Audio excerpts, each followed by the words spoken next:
See that old guy face? Old guys do this. That's what I just gave you.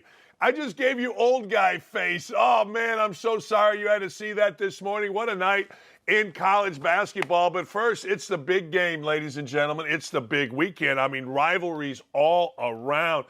Auburn, who, by the way, just lost to New Mexico State, takes on Alabama, who, in my opinion, should be one of the top 4 teams in the college football playoffs. They're not going to be, or unless they beat Georgia, and they shouldn't be unless they beat Georgia. But right now, if you went by who's playing who, the big one of the weekend, of course, is Indiana and Purdue. You all know this. Indiana's a 2.5-point underdog. Some give them 3.5 at Purdue. That is a monster. But let's go to the little one.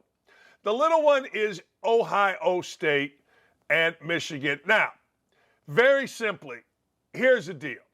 Yes, Harbaugh does not like Day. Yes, Day does not like Harbaugh. And more than that, they just don't respect one another. I don't know whether Harbaugh respects Day, but his comment a few years ago how he was born on third base, meaning he took over a great job left to him by Urban Meyer, who joins us at 9:40.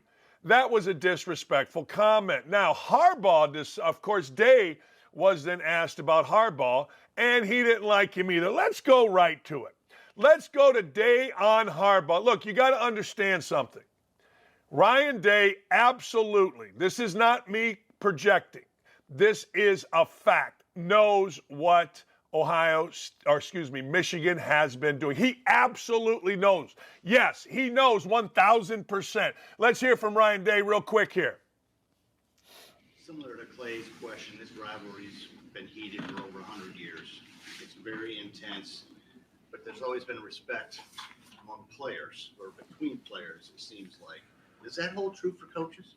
Do you respect Jim Harbaugh and his staff, or what's the feel there? Yeah, I think, with everything going on and the things, that are out there, we've just kind of stayed away from all the distractions we have, and just focused on our team. And I think our guys have done a good job of it. I think, when you talk to our guys, I have talked to them a couple of times about, what's gone on this season and going into the game. But, they're focused on this game. They're focused on this season. They're focused on their preparation.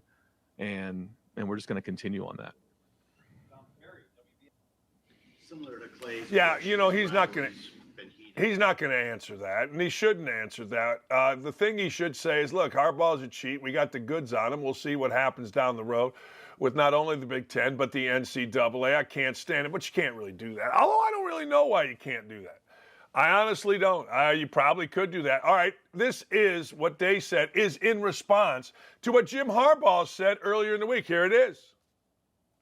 Jim, this rivalry has always been heated, of course. It seems like there's always been a fair level of respect between the coaches.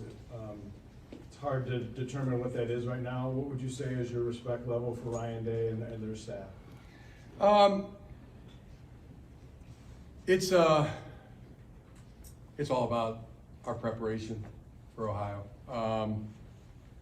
The days, the minutes, the hours, everything leading up to this game. That's where our focus is. Preparing ourselves and planning, gonna practice and then execute. So, anything else is irrelevant, when you get into this kind of big game week.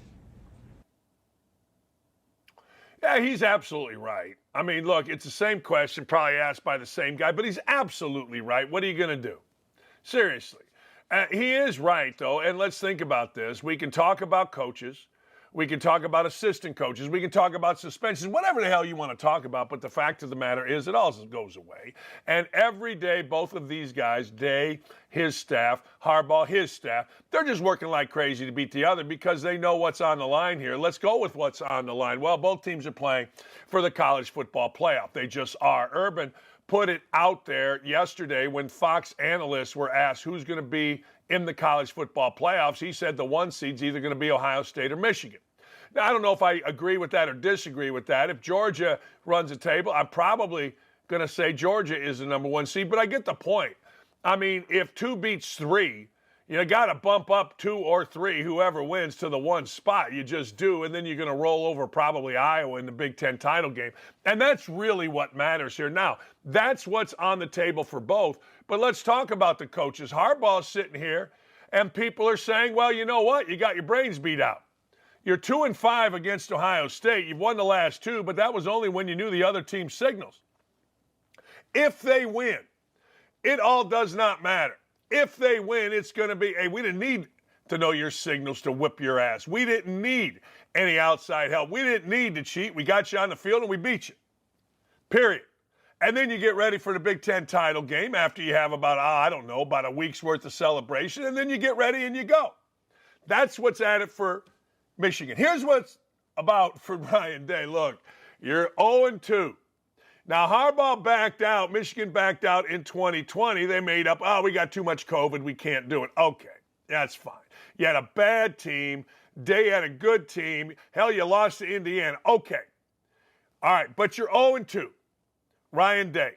Now, this makes this the sweatiest game ever, including any other Ohio State game. And I'll tell you from this standpoint, you cannot lose to a cheating assistant coach. That's right. Sharon Moore, the assistant coach, who is the interim head coach at Michigan, was suspended a game for cheating.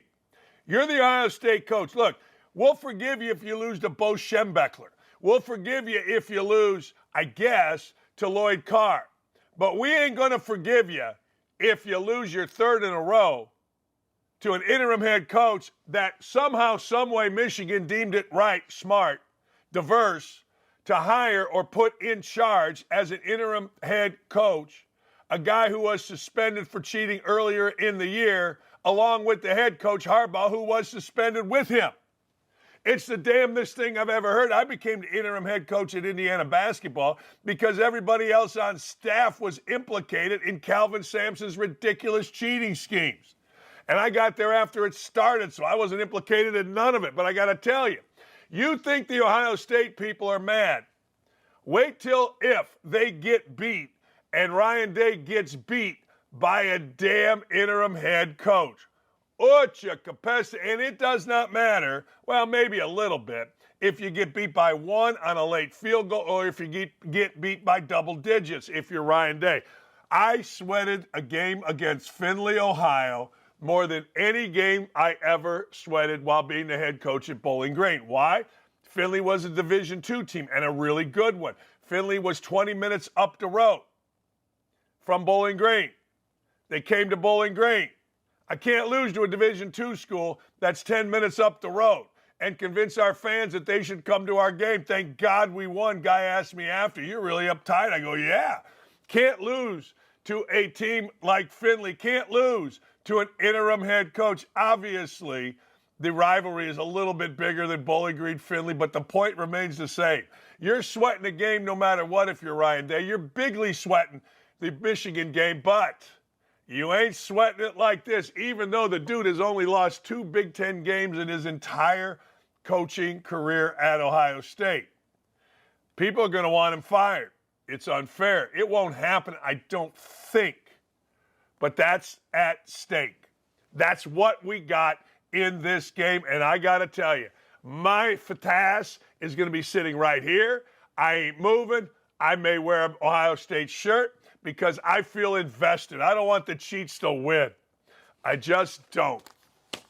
And I ain't mad at Tom Brady. I ain't mad at Tom Brady at all. I'm sorry. I ain't mad at Rex Ryan. I'm not mad at Rex Ryan at all, except I don't know if he should do this.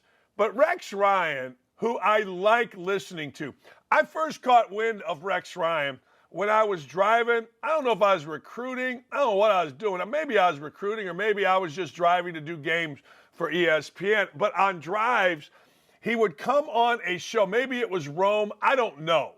But I always liked when he came on, when he was the coach of the Jets, because he had interesting stuff to say. He was fascinating. He didn't care. He was going after Belichick. He was going after his own players. He was going after whoever was in his way. And I loved it. He was a bit like his dad. Although his dad was more country, more farmer, the great Buddy Ryan, the author of the 46 defense in Chicago, the greatest defense to ever play in the NFL in 1985. I digress. And Rex and his brother Rob used to steal beers. They used to steal beers out of the locker room in Soldier Stadium as little kids. Good for Rex. I can get down with that. I didn't drink as a little kid. I didn't need to steal beers. But hey, I was up for hijinks. You want to spray the school mascot on the other school? I'm down with that. You want to steal a bunch of political signs, put them in a friend's yard? I'm your guy. Toilet paper a house? Hello, Dr. D. I'm in on all of it. Tried to steal a bear one time from out in front of a restaurant until we started trying to move it, and the bear was like 6,000 pounds. I digress. But anyway, I've always liked Rex Ryan. Now, Rex Ryan is absolutely going bat blank crazy on Los Angeles Chargers coach Brandon Staley. Rex Ryan thinks like me. I'm watching Brandon Staley talk, and it is such a wimpy, modern day, I don't even know the right word. I couldn't play for that. No, I could not play for that. I couldn't play for that. I'm not playing for that. Are you kidding me? That's crazy right there. I'm not playing for that. Well, Ryan says this. What do I think of that? When Staley got up there after the game and tried to rip a reporter, whatever, he said, I think he should go back to Division III football where he belongs. Look, this guy, look at his resume, man. I'm sorry. He spent 1 year coordinating a team that my wife can coach with Aaron Donald and all those guys. Stop it. I got to tell you, you guys don't like Stephen A. Smith. You don't. A lot of people don't like Stephen A. Smith or Skip Bayless. But you know what Stephen A. Smith and Skip Bayless have done? They've allowed people like Rex Ryan, maybe me, to just talk so much noise. You used to hold back a little bit when you were on the NFL Countdown show, which, oh, by the way, ESPN's in partnership with the NFL. CBS, NBC, ABC, Fox, they all hold back. But ESPN, man, they don't hold back. ESPN, because Stephen A. Smith and Skip Bayless opened up that door, guys like Rex Ryan are sprinting right through it. Brandon Staley, he's not wrong. Look, is he wrong to say it? It's not very Christian. Aren't we all just trying to get along? Aren't we all? But no, we're not actually. Of course we're not. Rex Ryan has become must-see TV. Look, he just is. But I got to tell you, this one did shock me. I'm not going to lie. And then he went on. And trust me, she'll do a hell of a lot better job talking about his wife than this guy will do. What? They're the second highest payroll in the NFL. They're the second worst. Like, this team is atrocious. Like, this team is horse bleed. Man, I don't know. I know that Rex and his wife got a foot fetish thing, and I'm kind of cool with that. But man, oh man. All right, so let's look at Brandon Staley's resume, shall we? He played football at Dayton, which I'm not sure. Dayton used to be a powerhouse. He went 16-5 as a quarterback at the University of Dayton. He was a grad assistant at Northern Illinois.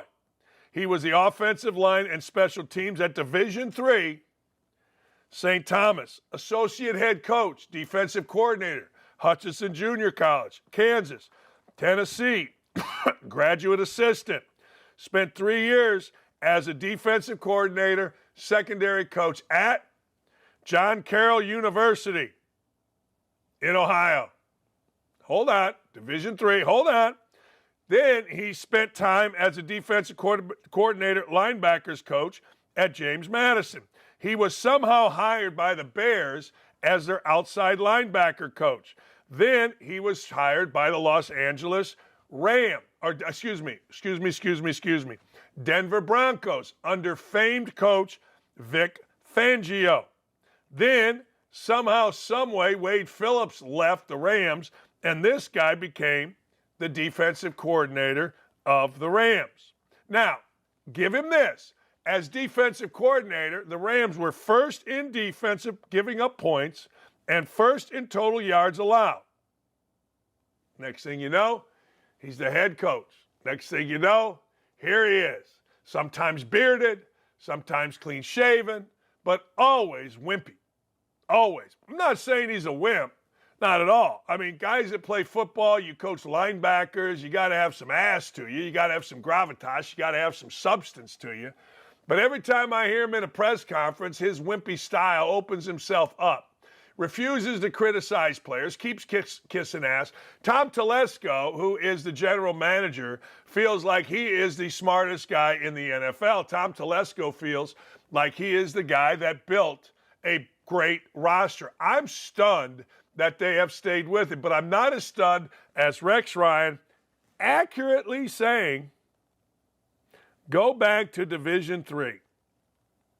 Although I must tell you, there's really only 2 Division III schools that he was at. St. Thomas in Minnesota, which I think is a Division III power, and John Carroll in Ohio. Look, don't besmirch a guy for going back or being in Division III, Rex. But I ain't mad at you. What the hell? Hey, Tom Brady ain't wrong.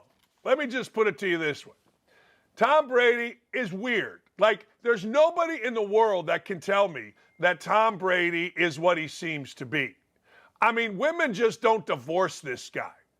I mean, women leave this guy. He has kids with him. He leaves his girlfriend, wife, that Moynihan girl, when she's ready to have his son. This other hottie, whatever, Giselle, looks like a dude, kinda. I mean, you guys overrate Giselle. I mean, look, I wouldn't even bring this up. I didn't bring Moynihan and how she looked, but everybody tells me, oh, the most beautiful woman in the world, blah, blah, blah, blah, blah, blah, blah, blah, blah. Come on. I mean, let's be honest. Yeah. I mean, good-looking woman. Yeah, you know what I mean? Good-looking gal. But come on. But she even dumped him. Seriously. Then he's, I don't know, hanging with a card. I don't know. All I know is this. There's some weirdness in Tom Brady. Tom Brady is not what he seems. I wish he was.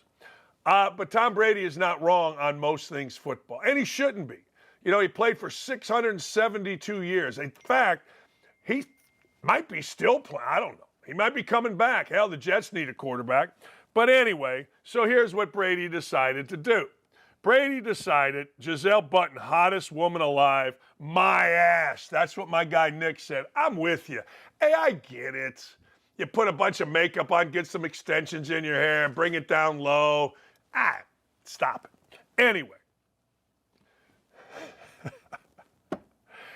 I don't know, Sack. I don't know how we get away with it, but we do. He said something I think we're all feeling. And whatever he puts in here, I'm going to say the same about Big Ten basketball. A lot of you are Big Ten fans. Here it is. I think there's a lot of mediocrity in today's NFL. I don't see the excellence that I saw in the past. Put the Big Ten in there in basketball. I don't think the coaching is as good as it was, Big Ten basketball. I don't think the development of young players is as good as it was, Big Ten basketball. He's talking about the NFL. The rules have allowed a lot of bad habits to get into the actual performance of the game. He is not wrong. I think the NFL is a very difficult product. I think the NFL is a product in game that is worse than any other. When you go to an NFL game, you're constantly waiting. The best thing about an NFL game is that the NFL has figured out shortened half times. College basketball half times are forever. College football half times are forever. But NFL has figured shortened half times. You sit around all the time. The players, I'll never understand when you got 7 guys in the defensive backfield and you got 3 to 4 max running routes, why you play zones that allow for the best player on the other team, like a Travis Kelce or like a Justin Jefferson when he's playing, or a Cooper Kupp to get wide open. I'll never understand that. I'll live to be 172. I think the quarterback play is excellent. The receivers with those gloves that stick is overrated, but everybody's fast, everybody's strong. But nobody plays with any heart. Yes, they do, but wide receivers and running backs have no heart. They run to the sideline like it's their job, and it's a business decision, and I don't get it. You're striving for excellence. Yeah, I don't get it. I know you all get it, but I don't get it. Here's what's really interesting about this. I like what Brady says here. I look at a lot of players, Ray Lewis, Rodney Harris, and Ronnie Lott, guys that impacted the game in a certain way. Every hit they would have made now would be a penalty. You hear coaches complaining about their own players being tackled. Why don't they talk to their player about how to protect themselves? We used to work on the fundamentals of those things all the time. Now they're trying to be relegated all the time. He also said something interesting. He said, hey, we're always worried about the guy getting hit, being hurt. What about the guy doing the hitting? I'm with Tom Brady on this. Here's why I think the NFL stinks. First, you can't really hit a guy. It is absolutely, and this is probably the first year I 1,000% feel this way, it is now moving itself towards flag football. They are trying to legislate injuries out of an injury-prone game, and it ain't good for the game. You know, some new sliding hip tackle is going to go out. I don't know. Is the headhunting out of the game good? Sure it is, I guess, for players, but I'm not going to lie to you. I may be the only guy alive, and I stand by it. I don't really care about players' injuries. I don't. I know I'm supposed to, but I always feel like a couple things. We live in a free country, and God gave us free will. And if you're that worried about it, don't play. Or if you're that worried about it, play for a little bit, save your damn money, and retire. I mean, if that's your main focus, well, some guys can't do that. Sure they can. I mean, the money they're making even on a rookie deal is life-changing money to 99.9% of the people around. Live with your mom at 21 years old or your dad. Save your money. Live off the meal money. I don't care. But I honestly don't. I mean, I know everybody does. And I know the NFL has an obligation, I suppose. And I'm not even sure the NFL has an obligation. I think the NFL lays it out there. Here's our sport. We do everything we can to keep you safe. We got young, bigger, stronger. We got bullet of human beings out there running around trying to hit each other. We got guys taking 150 milligrams of caffeine before they go out there, and who knows what else. Go play. I know that's not the right thing to say. I know it's not. I know that, you know what, if I said this on a national network, people would crush me. But it's how I feel. I don't care. We have free will. We have free choice. You don't want to play, don't play. Simple. You want to play, play. But if you don't know the dangers now, you're an idiot. Hell, I knew the dangers back then when I played Pop Warner in 8th grade football. Everybody knows the dangers. Now, NFL play, well, we didn't know the dangers. You hid it from us. Maybe they did. But all these business decisions to me are making my ass sag. They are. And my ass is already halfway down to the back of my knees. But the truth of the matter is, I just don't care. And Tom Brady's right. You can't hit anybody without a penalty. Every play that you watch, you look down in that, it's down here, the right-hand corner. Well, is that a penalty? Does the play stand? Every single play. The other day, you had some woman with a fat ass about 2 axe handles wide running down the sideline, chugging. Like, Jesus. I looked at this woman, and I'm like, how in the hell did you make it to the NFL? She was African-American and a woman. I mean, let's be honest. It is unbelievable. Couldn't even bother to get her fat ass in shape. Couldn't. Wouldn't. Didn't have to. Just chug along. I agree. I agree with Tom Brady. I do. I think he's absolutely right. The NFL is mediocre all the way across. Every team seems the same. And I'll never understand the coaching of the NFL. I will never understand it at all. But they don't need me. Who needs me? Nobody. And I don't blame them. The Wall Street Journal attacks Major League Baseball for, listen to this, playing politics in Georgia. Now, this is the woke section of the show, all right? The woke section of the show is coming right now. So buckle up, because I've had enough. So, you know what? Years ago, the Major League All-Star game had to be moved because of election laws were discriminatory. Well, let me read. This is from the editorial board of the Wall Street Journal. What's changed? See, they've moved the All-Star game back to Atlanta. You had a biggin named Stacey Abrams and a coward named Kemp as the governor talk about, well, we can't go back to Jim Crow laws and actually make people vote with an ID, etc. So the editorial board of Wall Street Journal says, what? What's changed? Not the bulk of the law. The Election Integrity Act. They moved the All-Star game because of the Election Integrity Act, which said you had to get your fat ass up off the couch, go get an ID to vote. Now I'm going to say that again.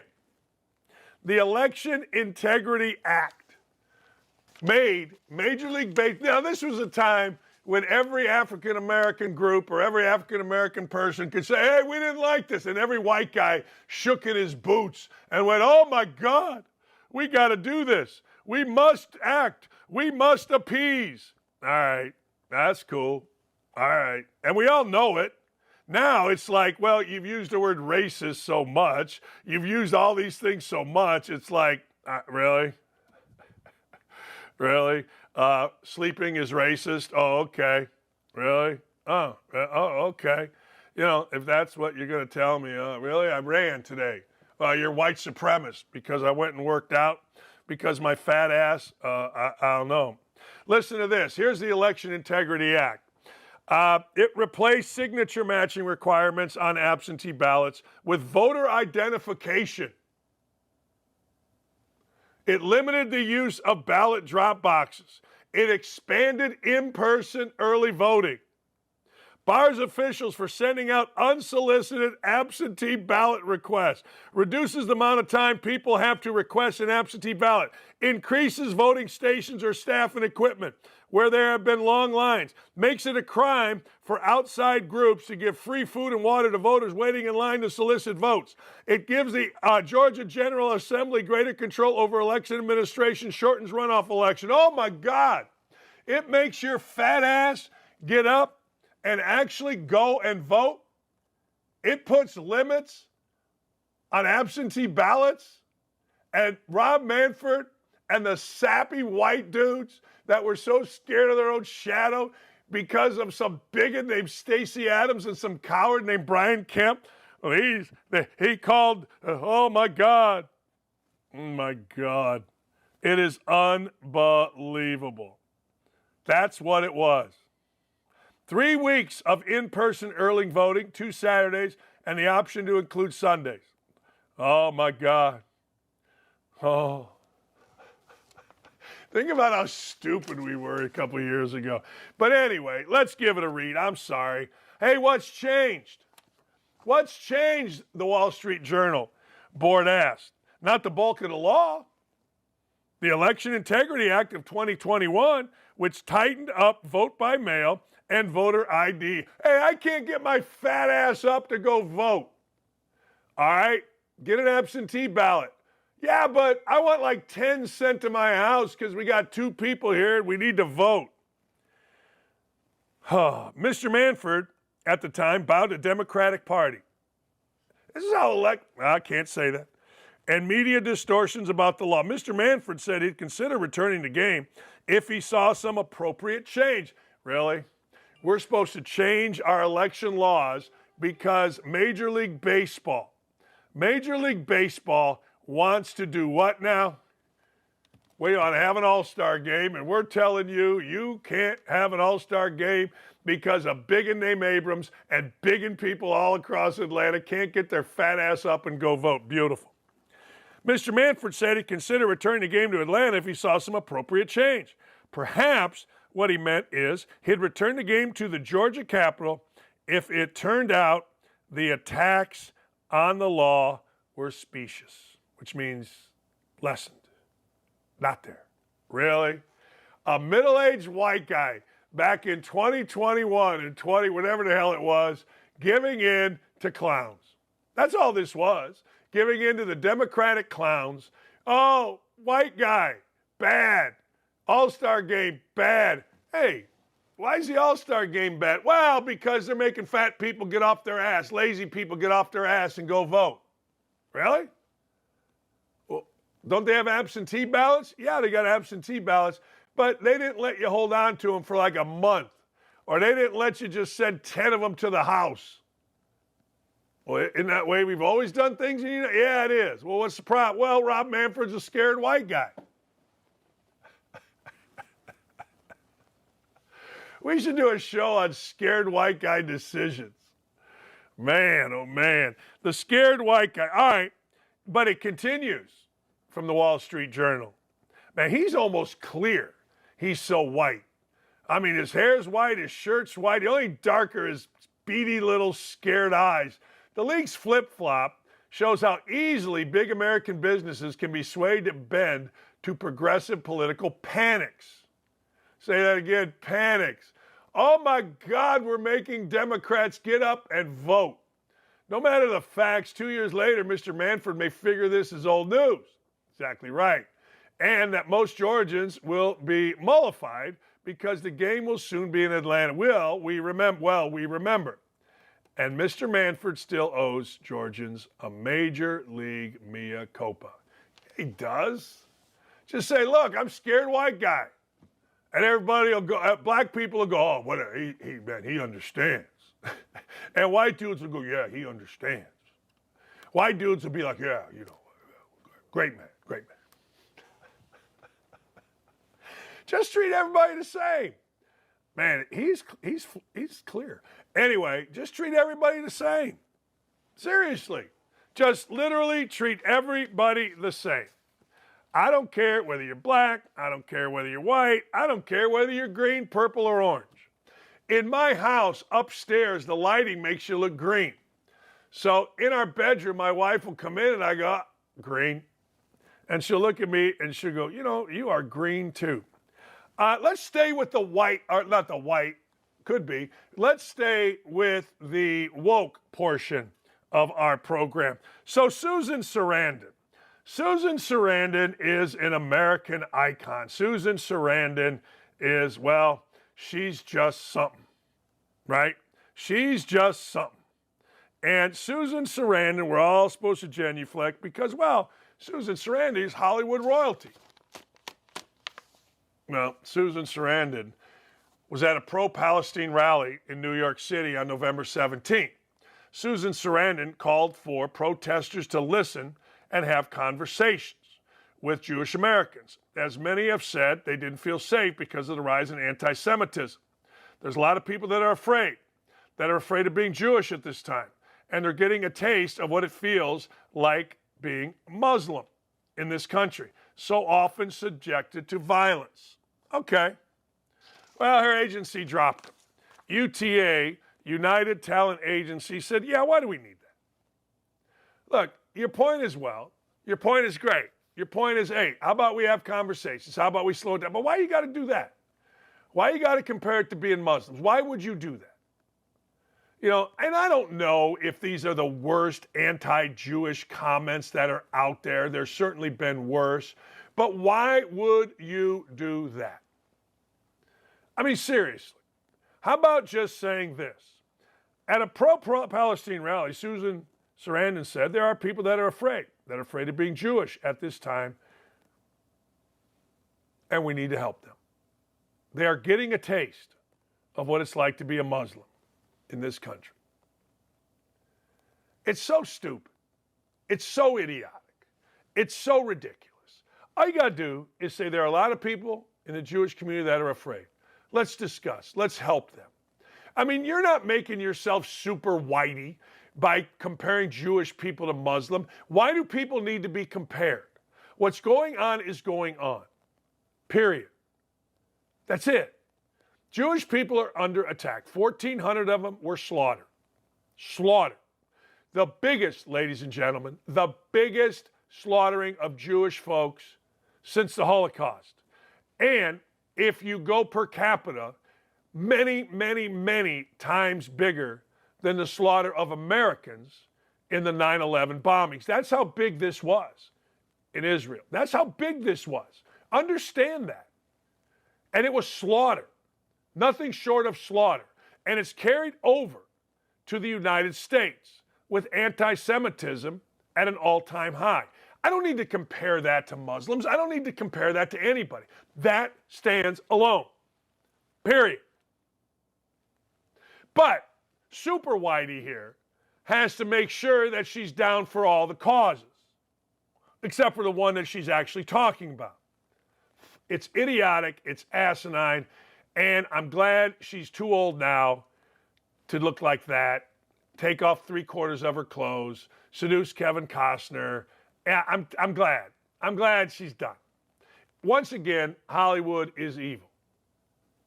You know who paid a lot of these people? I'm reading a book on CAA, Creative Artists Agency,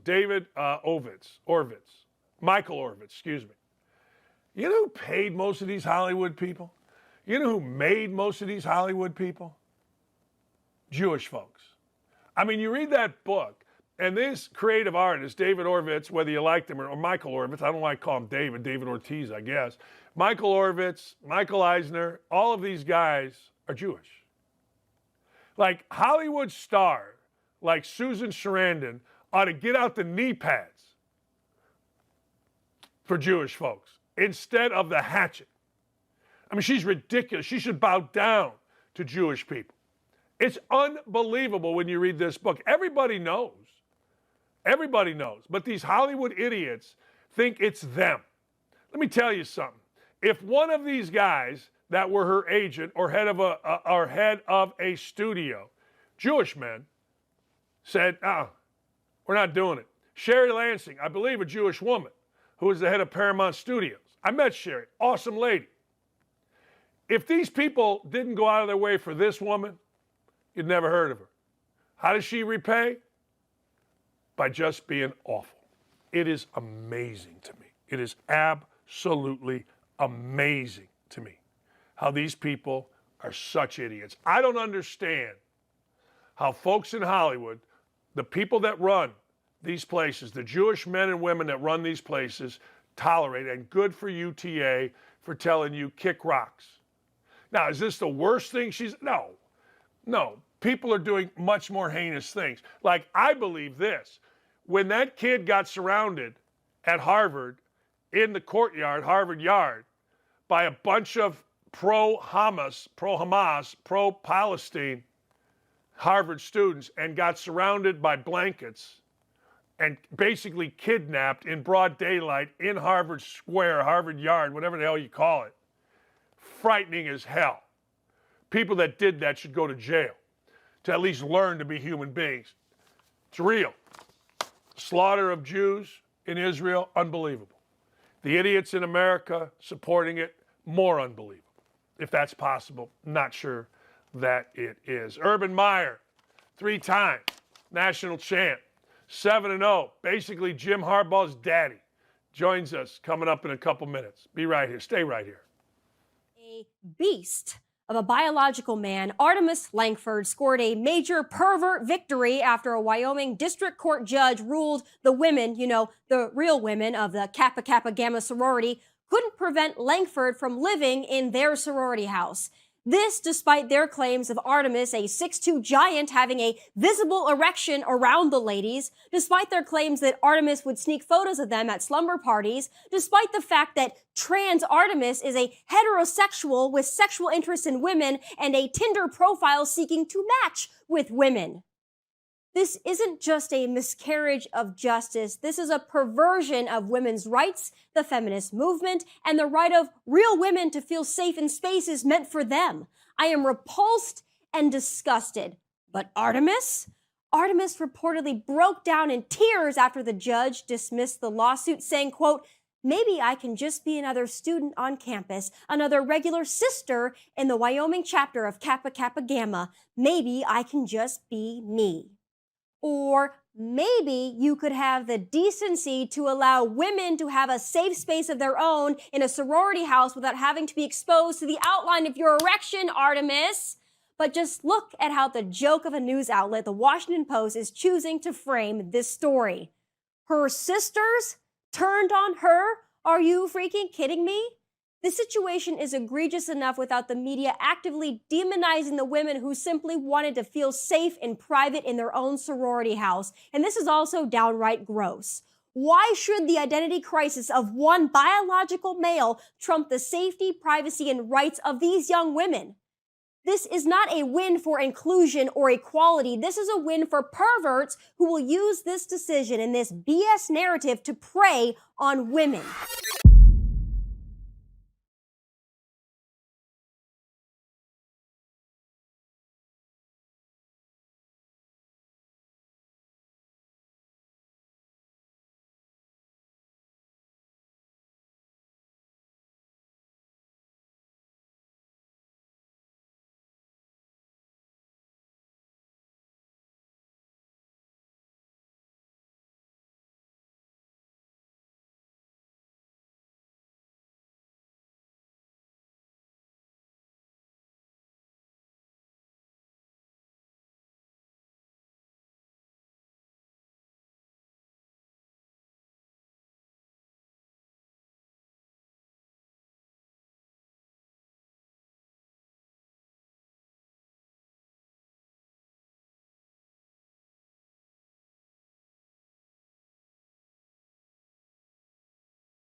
You know, on this show, I've said forever, I hate cheats. And, you know, look, my kid went to Michigan.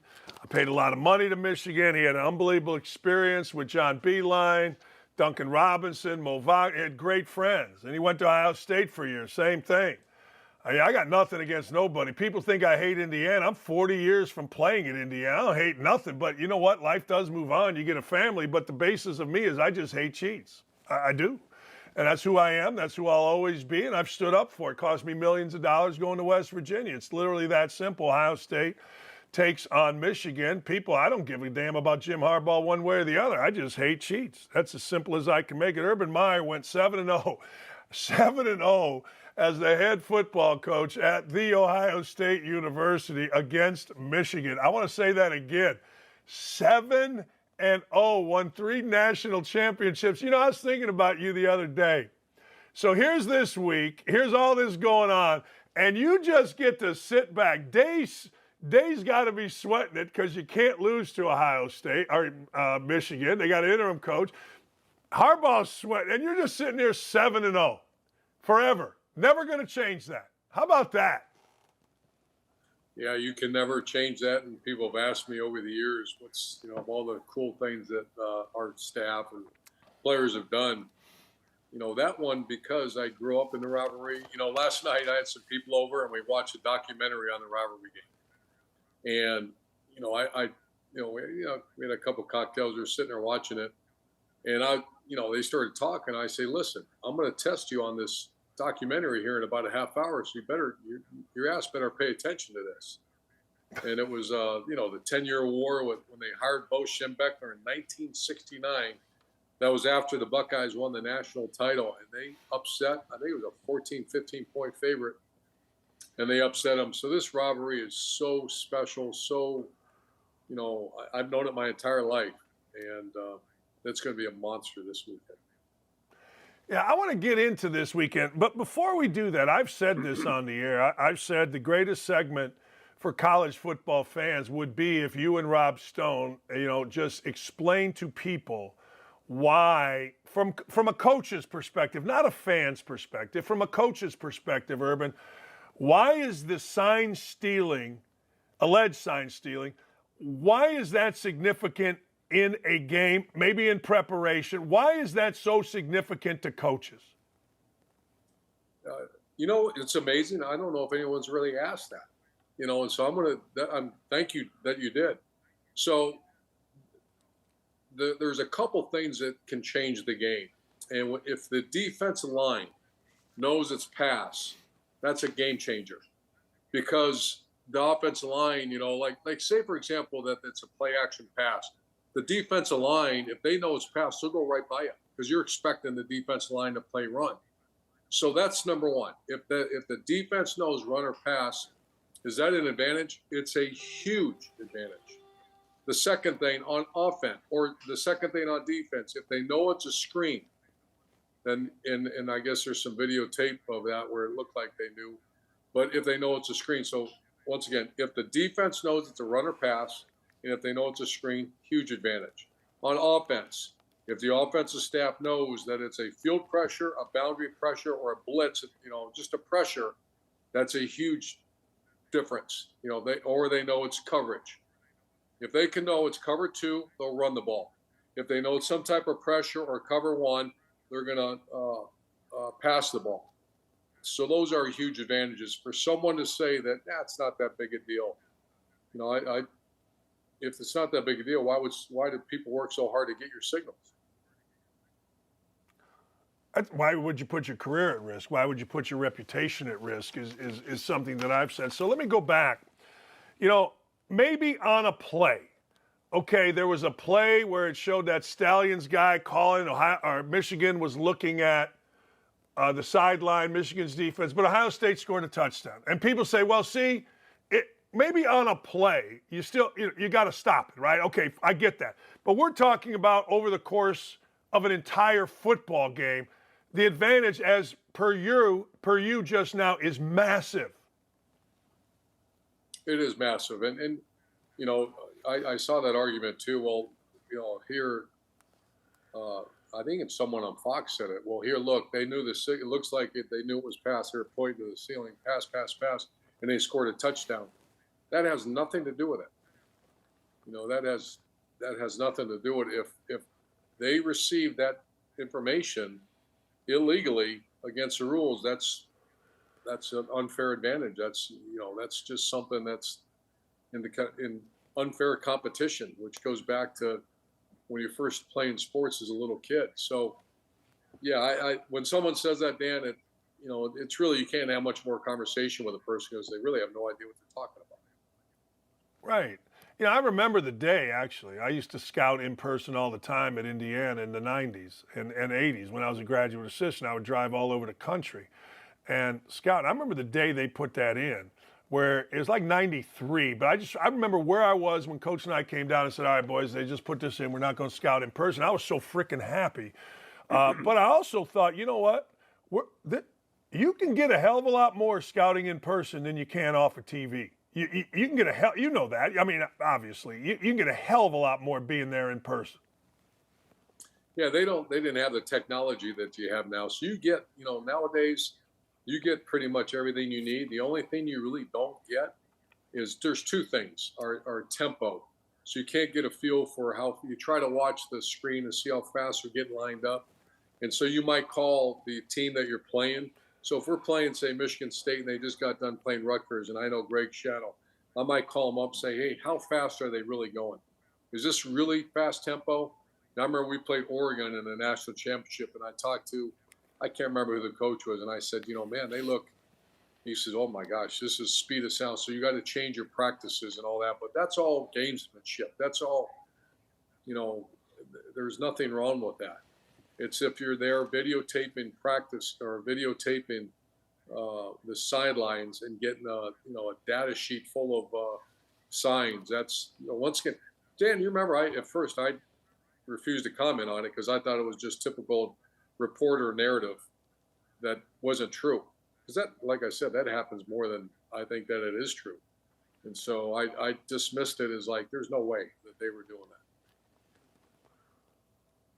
Yeah, now you look at it and it's the greatest place in the country to coach, man. You do all this stuff and the president, you don't have to comment on this, but the president wants to give you a damn extension. The AD wants to sit there and support you. It's the greatest place in America to be a coach. Last thing on this, and then I want to get into the game. You said on Cowherd yesterday that from what you're hearing, I think I'm quoting you accurately on that, it may be difficult for Harbaugh to even coach next year. Is that what you're hearing?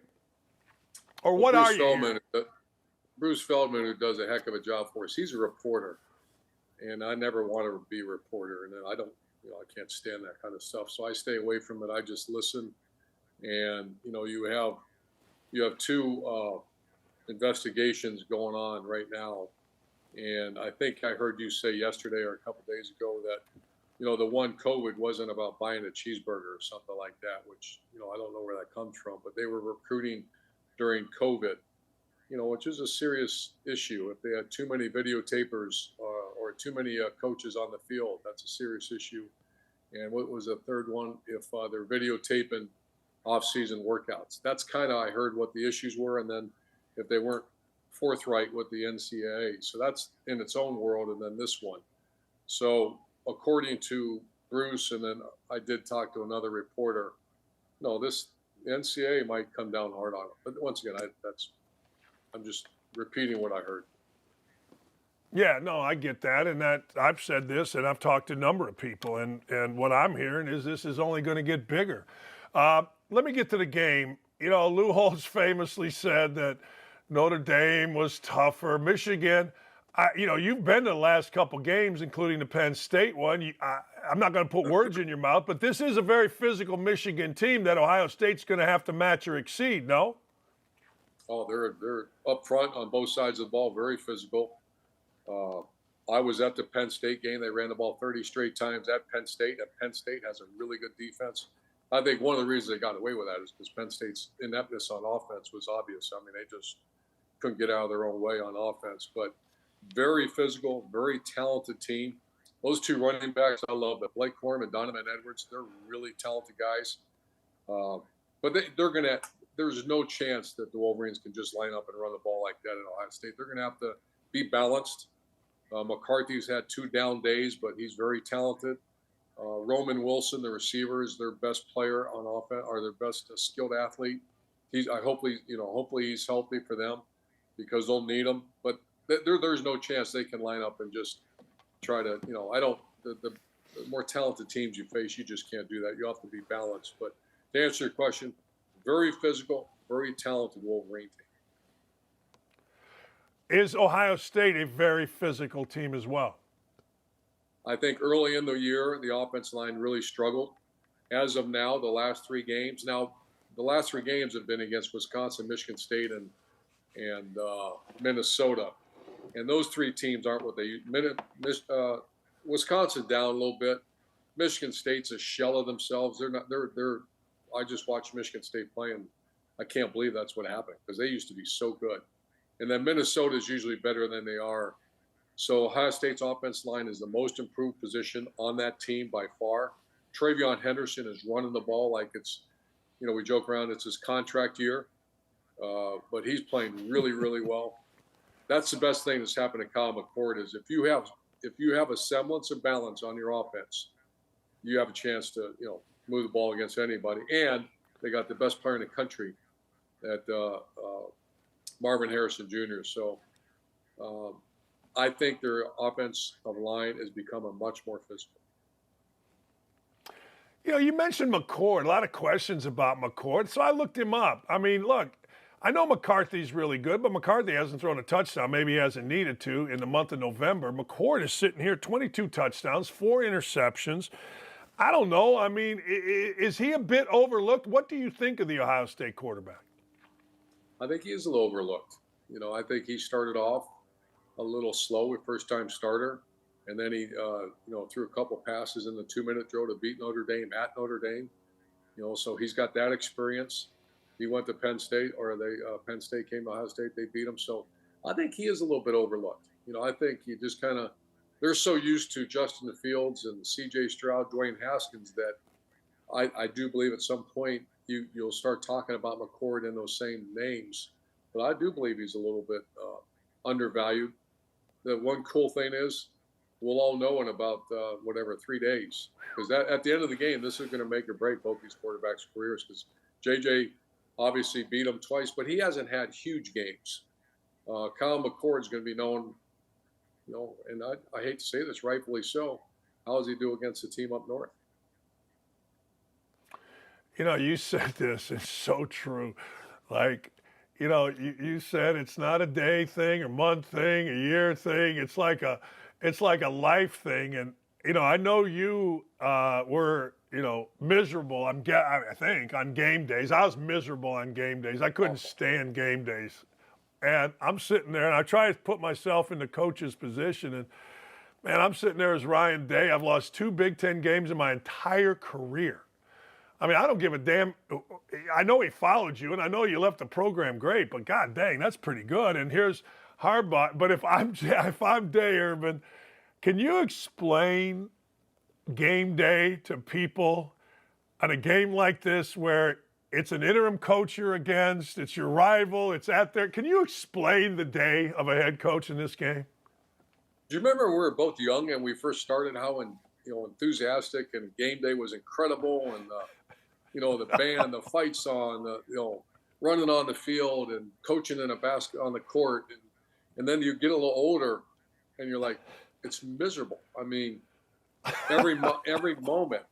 I mean, people would say, I really don't know if obviously you have to breathe or you'd pass out.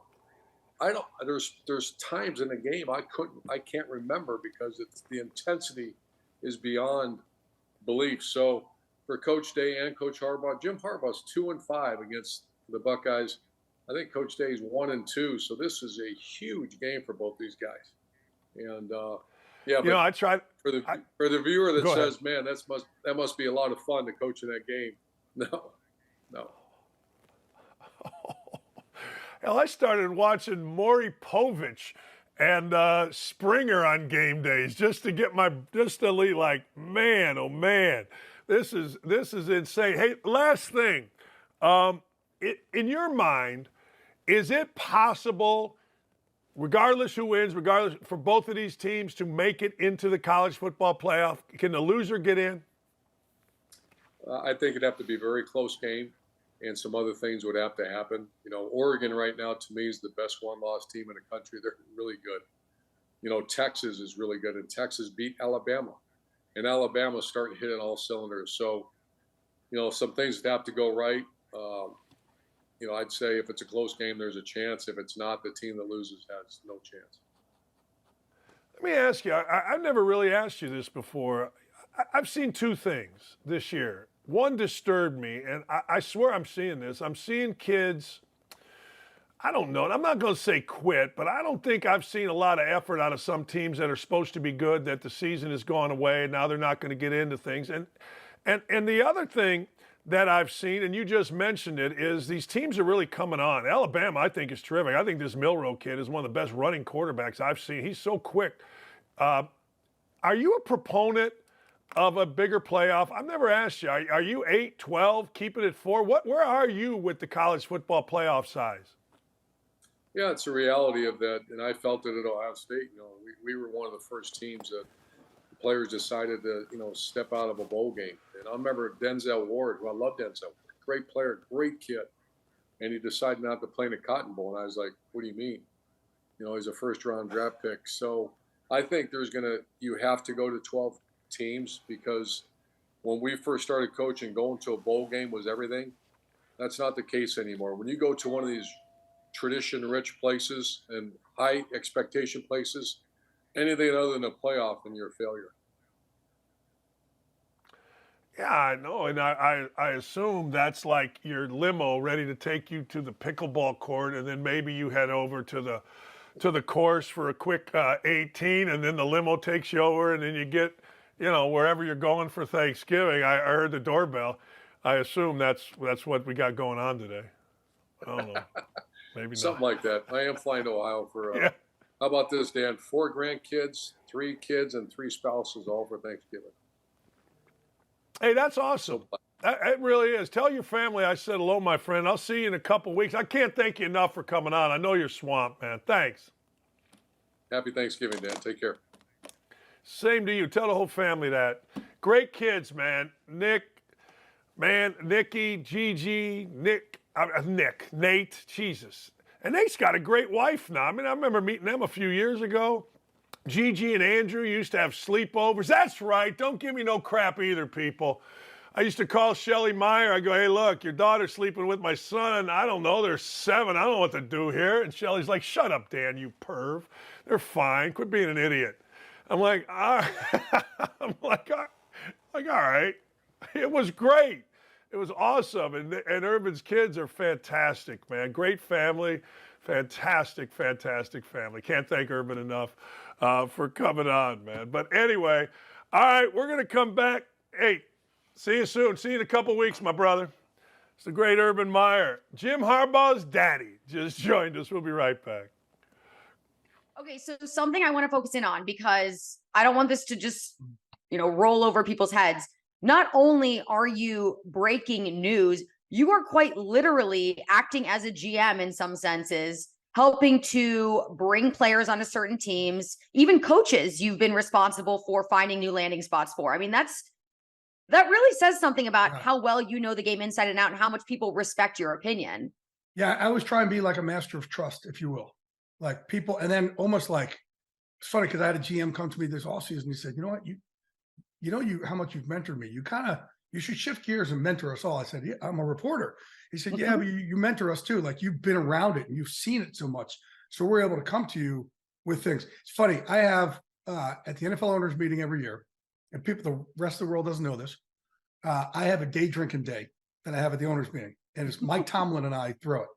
And it's only for head coaches and GMs. No other media is allowed to come. And the media over time has given us respect. Like, this is Glazer's thing. Let's not go there. And it's usually Tomlin and I and, upwards of 30 other guys. It's crazy. But what I also do is I always tell Tomlin and whoever the older coaches are, tell these young cats what's about to come across your desk. because they have no idea, like the craziest stories in the world. And you're not prepared for it, because when you're in that position, you really find out how messed up everybody is. Like it's not just your players, it's your coaches, it's your scouts, it's your GMs, it's the person in the Yes. cafeteria, it's everything. And then it's their family and the issues families are calling. And oh my God. And listen, these cats didn't go to school for this. They didn't go to school to be a psychiatrist, right? They went in the coaching to coach. Right. But when you're a head coach or a GM, that's part of the job. The other part is really, it all lands on your shoulders.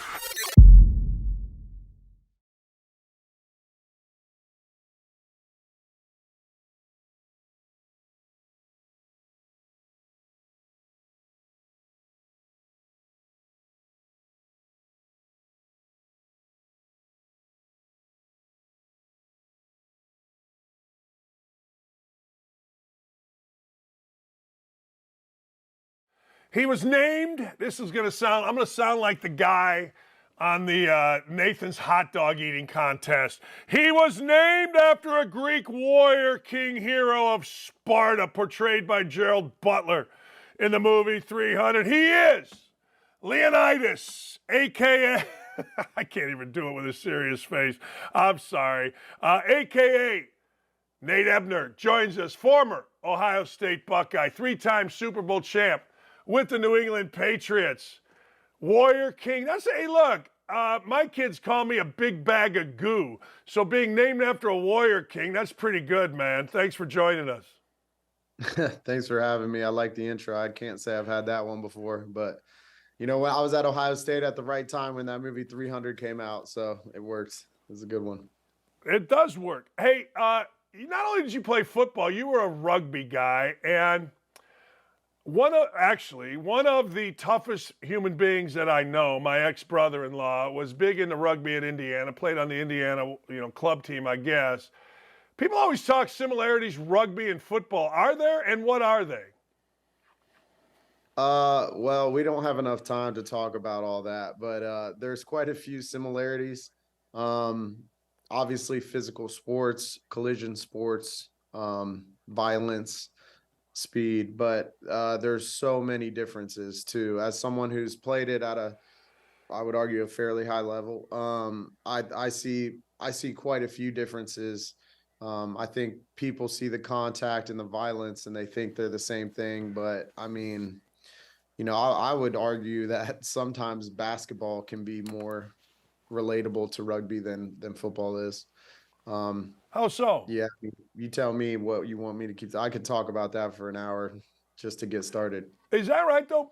The basketball is more relatable. I played basketball at Indiana. I coached it for a long 30 years. I've never heard that. Well, I mean, I played basketball a lot in high school and just growing up as a kid, and basketball has that free flowing feel to it that you call a set piece at the top of the key. Let's just say it's a pick and roll. You've got multiple options within that play where you could just take the shot, you could drive to the hole, the guy rolls, you could dish it to him. You kind of got to take what the defense gives you. That's a lot how rugby rugby set pieces can go. They're kind of suggestions, and then you got to take what you see. I think fast breaks as well, when you're running down court and it's a 3-on-2 or 2-on-1, you kind of just got to read what the defensive guys do and make the right decision in the moment, and then just continue to play. Rugby is exactly that. So from a philosophy standpoint, they're very similar. They have very similar feels. Now you just don't hit anybody in basketball, so I wasn't as good at it. But football, you just have this just integration of the coaches, this injection where they're just involved in every single play and every single step you take and every check and everything.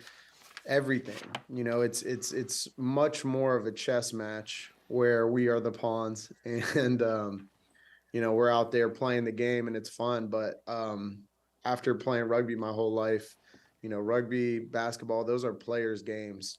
Football is much more involved game with multiple phases, multiple players, coaches, multiple coaches. It's such a, one guy in a basketball game or arguably a rugby game could just completely take over. Not to say it won't happen in football. Obviously, we see what the quarterbacks get paid these days, but just my point being, it's just so much more involved with so many other people that aren't playing the game.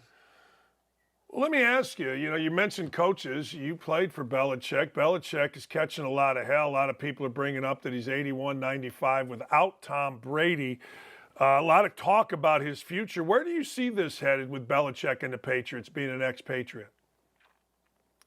I don't really know. I think, when you look back on the run that the Patriots had that I was fortunate enough to be a part of, that was a dynasty for 20 years. And, at some point things got to change. Now, is that now? I don't know. I think it definitely changed a lot when Tom left. And I think, honestly, Bill would be the first to say that, players win games. He said it all the time. Players are the ones who win games. Coaches can lose them. Now, players can as well, but, it's the players that go out there and do it. And obviously, you had, in my opinion, the greatest player of all time, out there with Bill. And I think they were very complimentary in the way that they worked together. Bill was trying to push a culture forward, and you had the perfect guy to do that who came in and worked extremely hard and, paid attention to detail and put the team first and in Tom Brady. And, on top of that, just an absolutely great player. So it worked out. Now, he's not there anymore, and they got to figure out how to win games in a different way. And, it hasn't really been working. So, I don't know what the future holds. I mean, I'm not involved enough within that organization to sit here and tell you what Mr. Kraft is thinking or what Bill personally is thinking. I can't speak for him on that, but I will say he will go down as one of the greatest coaches, if not the greatest coach of all time. And to get rid of him because he's, trying to figure out a way to win after a year or two of losing, the best player of all time, I think, at some point you got to give the guy a little grace and be realistic. That this thing across the NFL where we bring a coach in and you give him a year and a half and expect this massive change in success is ludicrous to me. I mean, look at the success that Dan Campbell has had with the Lions this year, right? I mean, the first year and a half of him coaching, they were awful. And then that back half of that season, they caught a really nice streak. You look at Josh McDaniels and, he got that about a year and a half, that same point, but they fire him. I had that experience with Joe Judge. We were in New York and we had a decent first year, just barely missed the playoffs. And then the second year, a lot of injuries. It didn't go well. He gets fired. Brian Daboll is a great coach of the year last year. They go to the playoffs. They're having a bad year this year. Like, are we going to fire him now too? It's just, I don't know. I think it takes some time. And I think Bill's in that moment, and it's Bill Belichick. Like, he's going to find a way to win, so, but we'll see. I mean, like I said, I can't speak for Mr. Kraft. I can't speak for that organization. On the field, as a football player, what do you see out of Mac Jones? Like, Mac Jones, everybody seems to think they thought enough of him, give him a first-round draft choice. What do you think of him? What's his problem? I don't have a lot of good things to say, so I'm gonna kind of not say anything. That's just and that's just. I think that's probably the safest thing for me to do. I just don't have a lot of good things to say, so I'm going to choose silence on that. That's strong. No, that's strong. I wish more people would do that. I can't do that in my job, but that's probably the way most people should live their lives. Well, I try to live by that. I think we got too many people that want to talk about stuff, one, they don't know about, and in that regard, I'm not in that locker room. Obviously, I know the guys. I'm there. I played a long time. I know how things work, but still, I'm just not in that locker room. So I can't really, I'm not at practice. I didn't know the route concept. I didn't know the checks they may or may not have made. I think we just, you can look at a throw and say it's bad, but we don't know everything that was involved. But that one against the Colts at the end, though, man, that hurt. I mean, I don't understand how that ball's not on the back line of the end zone. But here I am talking more than I wanted to, so I'm gonna stop. Well, that means I'm a great interviewer. There you go, man. That means that I'm doing my job. But there's a saying in basketball, and it's a saying, in basketball, when you throw a pass like Jones threw, you always throw it long. If you're going to miss, you miss long, because what happens if you miss long, the ball goes out of bounds. In basketball, if you miss short, 9 out of 10 times it's stolen and it's a fast break down the other side. A pass like that, you throw it short, it's intercepted. And that translates to any sport. You played in this game, Michigan, Ohio State. You played. Every guy that's ever played in it knows that it's the most intense rivalry maybe in sports. I mean, you can go anywhere, anytime, any place. And what's your best memory out of playing for Ohio State against Michigan? Well, first, I just want to go back and say Bill's not coaching him to throw that ball short. So there you go. I mean, right. Is that neither Bill's fault? Neither is the offensive coordinator, and neither is the quarterback's coach. So I mean, how much can like he said, like I said earlier, like players win games. So, back to the rivalry though, man. It's crazy, man. I don't even know where to begin. I grew up playing on the junior national rugby team. I didn't, excuse me. I didn't play football in high school, and I was playing on our national rugby team across the world. And I came in, I walked on to Ohio State, and I mean, I knew it was Ohio State. I had gone to school there, but first of all, going out and playing in front of that fan base was nuts. And then, all year long you hear about Michigan all year long, right? And then you finally get the opportunity to play in that game, and it's so big. There's so much hype around it. There's nothing like it. When I went to the NFL, I never thought I'd find a fan base that was even close to what Ohio State is. And I ended up in New England, which I was wrong about that. Like, the New England fans are nuts. Obviously, we were really good, gave them a lot of reason to be nuts. But, with that being said, there is no game that you play, even with the rivalry with the Jets or any other teams in the AFC East, or even like we had with, Kansas City and Denver at times. But there's no game like this that's played, every year. And it's so important. Both teams are usually pretty good at the end. And, the weight of the season hangs on this one game. It's a lot of pressure. And to be a part of it is really special. But at the end of the day, allowing that moment to become bigger than a football game, that's where you start to get in trouble. It's a fine line between, playing out of your mind because it's this big moment, this big game, and you need your best, and then making that moment too big, and then you get tight. I mean, Coach Cooper, I think the biggest mistake a lot of Ohio State fans would say was he said this game is another game on the schedule. And I think, that gets misinterpreted because, I think he's trying to de-escalate the intensity of all the hype surrounding this game with the fan base and the universities and the media. And, he wants his players to realize, you got to go out and play a good football game, regardless. And, I see what he meant by that, but you can't do that here at Ohio State because this game means so much. So, it's cool to be a part of. I have some really good memories of it.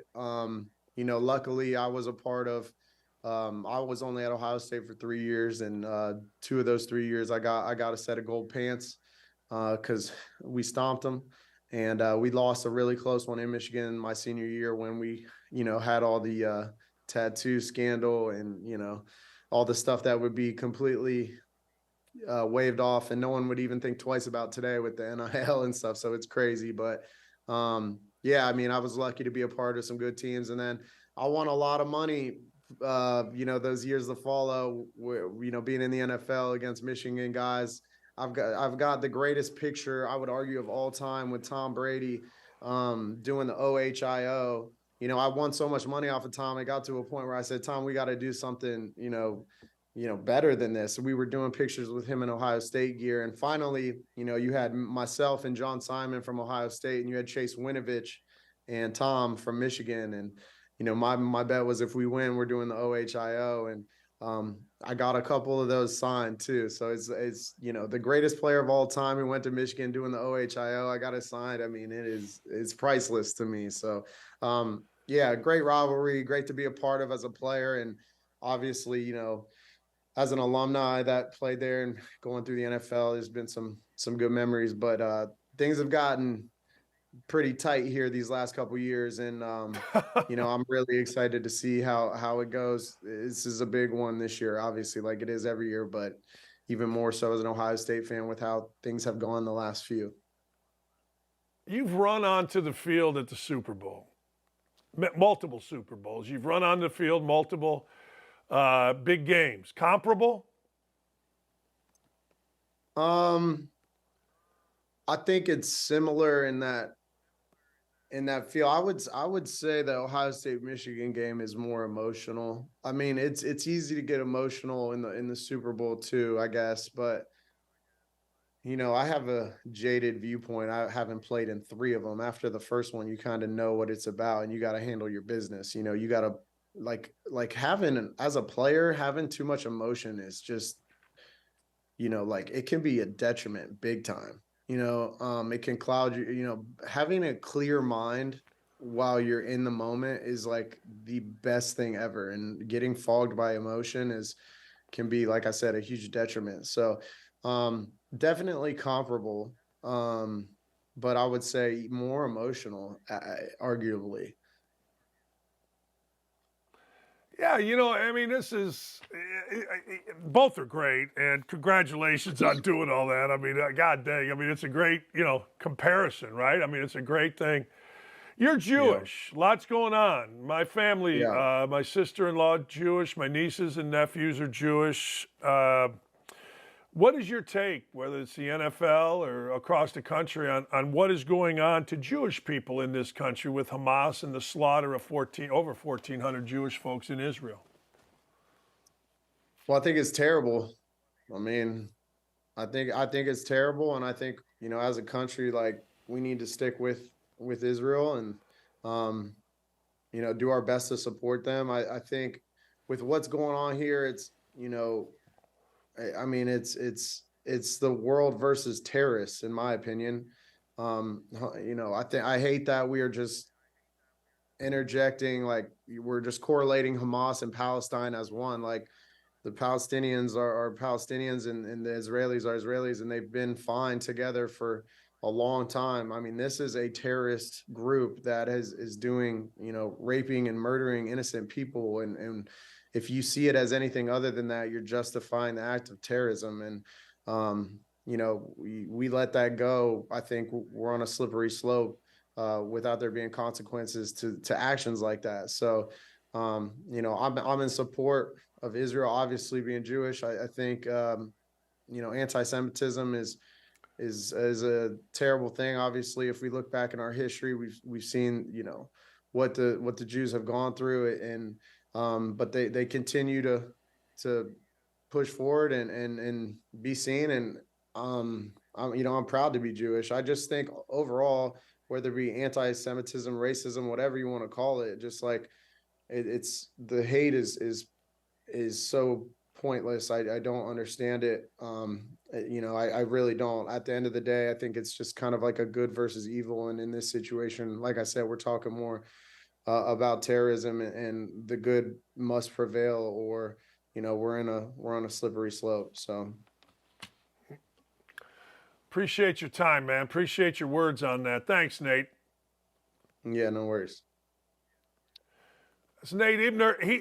Great soccer player, walks on at Ohio State. I mean, think about what kind of guy, what a great guy Nate is. He walks on at Ohio State, and next thing you know, plays in the big game, wins 2 of them, goes to 3 Super Bowls with Tom Brady, all from walking on at Ohio State. I mean, do you know how hard that is? Do you know how impossible that is? Oh, man. Rugby, what'd I say? Ruby? Soccer. Rugby. Damn, man, oh, man, what in the Sam hell is wrong with me? All right, ladies and gentlemen, we're going to get to some bets here and some picks in a little bit. I had a brutal night last night. I just had a brutal night. I mean, I've been on fire. I need the sack attack to save me. He saved me a little bit yesterday, but I ventured out on my own. And I liked Kansas yesterday. And then the pick came in from the sack attack. Marquette. Take Marquette plus 5.5. My heart skipped a beat knowing that going out on my own, it was Black Tuesday. What is it, Black Friday coming up? It was Black Tuesday yesterday, and I need help. But first, What the Hell Wednesday? Do we have an open for that? I don't know if we do. Do we have an open for What the Hell Wednesday? I don't think so. But I'll go anyway, man. Oh, there it is. I knew that we did. Ah, there it is. Yeah. We get them all in there. All right. Hey, how about an Alabama woman with 2 uteruses? She got 2 uteri. Is that uteri? I think that's 2 uteri. An Alabama woman with 2 uteruses is pregnant with twins, 1 in each womb. Speaking of betting, the doctors are calling it a 1 in 50 million chance. I want you to think about that. A 1 in 50 million shot. First off, who wants 2 uteruses? I guess this Alabama woman. Weird things happen in Appalachia. Oh, that's not Appalachia, the Deep South. Weird things happen in Appalachia, too. Ooh. Anyway, good for her, baby. Look, I'm all in. Hey, if I'm a woman, give me 2 kids. I got 2 uterus. Let's put them together. Let's work it out. Let's make sure we get it done. And let's pop out a couple of kids. I mean, God gave me 2 uteri, so I'm going to use the uteri, and I'm going to use them both. Don't just use 1 uterus when 2 shall do. How about that? Yeah, I'm all in. I like it. Keep it going. Don't be afraid. Pop both of those kids out. It's a 1 in 50 million deal. Now, I must also say, does that hurt? I'm going to read a little bit more of this to you so that you understand what in the hell's going on. She's blessed and grateful for the rare pregnancy. She was 17 when she learned that she had 2 uteruses. 15 years later, she's 32 years old. She's a fitness coach. She has 3 kids. But I was having minor complications that led us to an OBG appointment. Upon examination, they discovered it. Known as uterus dysplasia, her condition only affects, listen to this, 0.3% of the population. Essentially, the uteri are the size of 1 split in half. She had normal pregnancies with the first 3. And now she's got the double uteris. Oh my goodness, there's another one in there, is what she screamed out. And there are 2. That, ladies and gentlemen, is pretty damn cool in my humble opinion. See, women are awesome. You know what a dude would do? A dude would crap himself. Guys can't even have 2 fingernails that are out of place or hurting or whatever. I don't know. Nah. Hey, how about this? This is shocking. Oh, man.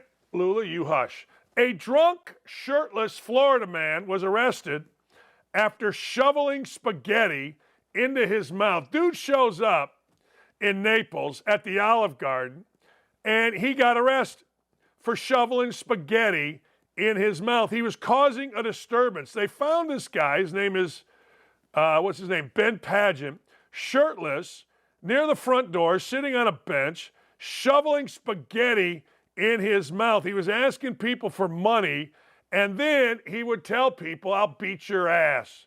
That's right. When an employee went back inside, he followed him in and asked the employee what kind of genitals he has.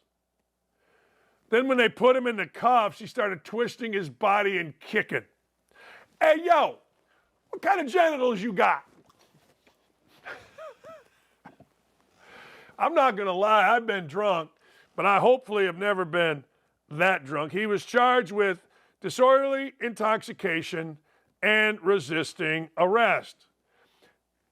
How about we have, there's a RICO Act, racket, something, corruption, whatever, all right, organization, whatever, which basically says we can charge all these things under one statute, and it basically puts mob guys in jail for life. I think we should have a stupid act where we just say, look, the level of stupid is such that now I've had enough. We've just had enough. It's over. We just had enough. Hey, we're still in Florida, ladies and gentlemen. This time we're on the other side. Daytona Beach Shore is in Florida, which is on the east side. The ocean side, not the Gulf side.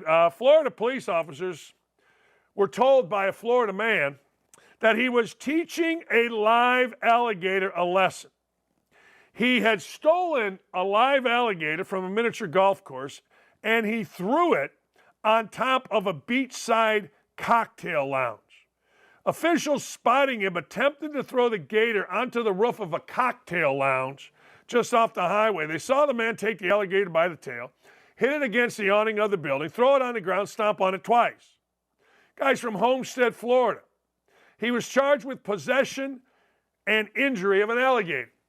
The man told the officer he had stolen the alligator from an enclosure at a nearby miniature golf course, and he was trying to teach it a lesson by throwing it on the roof. You know, when you go to Florida and you hang out, you guys, you don't just get drunk and maybe show up in the wrong home, or you don't get drunk and act inappropriate with the bartender or the waitress or the next door neighbor, or you guys do some seriously weird stuff. You do. I mean, look, women get drunk all the time and used to hit on me like it was my job. Nothing wrong with that. But don't be throwing an alligator on my roof. Hey, another drugged out man, listen to this. Gets naked, bites off a chunk of human flesh. Where are we at? Where do you think we are? We're in Miami. All right, listen to this. Good Lord, maybe this is becoming a trend. Following the Miami zombie attack, yet another Florida man got high, got naked, and got cannibalistic in that order. Police had to taser a 26-year-old man named Charles Baker after he stormed into his girlfriend's house and bit a chunk out of her. Yeah. Bit the chunk out of a bicep of a dude who was hitting on or being around his girlfriend. Yeah. About 10 o'clock, this guy Baker stormed into the house where his girlfriend and children live. He was high on an unknown substance, barged into the house, took off his clothes, cursing, screaming, throwing furniture. Jeffrey Blake, who lives in the house, tried to restrain Baker, and Baker struggled, then bit Blake. He didn't just bite him. He took a chunk of meat out of his left bicep. Even with part of his arm now chewed off, Blake restrained Baker on the ground until the sheriff showed. But, man, he continued screaming, wanted to fight the officers, so they did what they had to do, which take out a stun gun and go all, I don't know, what's the right show, hangover on him, and stun his drunken, stupid, cannibalistic ass. Don't be a cannibal. Like I said, just fall down, take a nap. I don't know. Get sexy with your wife. I don't know. All right, listen to this. A man is accused of robbing a victim who refused to buy this guy chicken McNuggets. Chicken nuggets, guess where? Florida. Miami, Southern Florida man is facing a host of charges after police said he robbed at gunpoint the stranger who declined to buy him chicken nuggets. John Earl Taylor approached the victim as he exited his car, asked if he could buy nuggets for him. Guy told Taylor no, he only had enough money for his own purchase, and walked into the fast food restaurant. When the victim emerged from the Wendy's, Taylor again approached the man. This time, he was packing heat. This time, he had a semi-automatic handgun with an extended magazine. He demanded the victim's gold chain, car keys, and his food. Wow. All right. McNuggets from Wendy's, I've never had them. McNuggets from McDonald's make you puke. But I like everything Wendy's. I don't think it's worth bringing out the semi-automatic Glock with the extended thing on it. Let's not kill people over the McNuggets. Damn it. I don't need to die over the chicken McNuggets. I got some emails coming up. We'll be right back.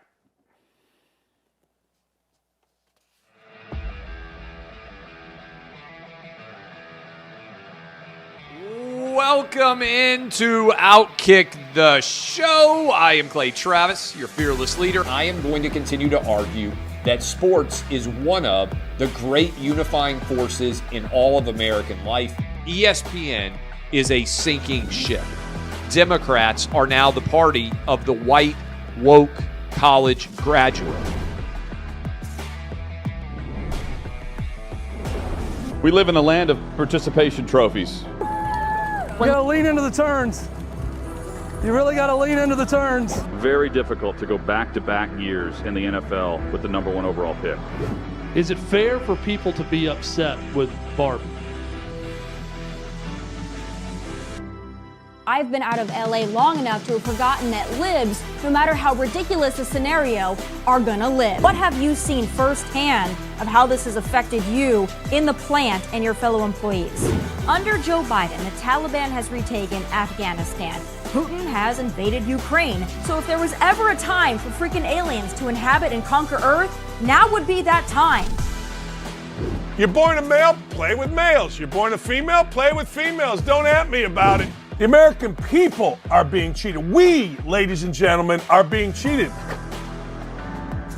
I made the call to end the Me Too movement, and today I'm going to continue making that case. And that's just a way to further taunt these women, to make them feel less than, to make them realize that this has just become a big joke. And we were able to see you guys on the ground with your signs supporting. That was huge. They were saying, oh, it's only 1 or 2. That's rubbish, and we all know that's rubbish. Once those trans-identifying males were able to succeed, it just encouraged.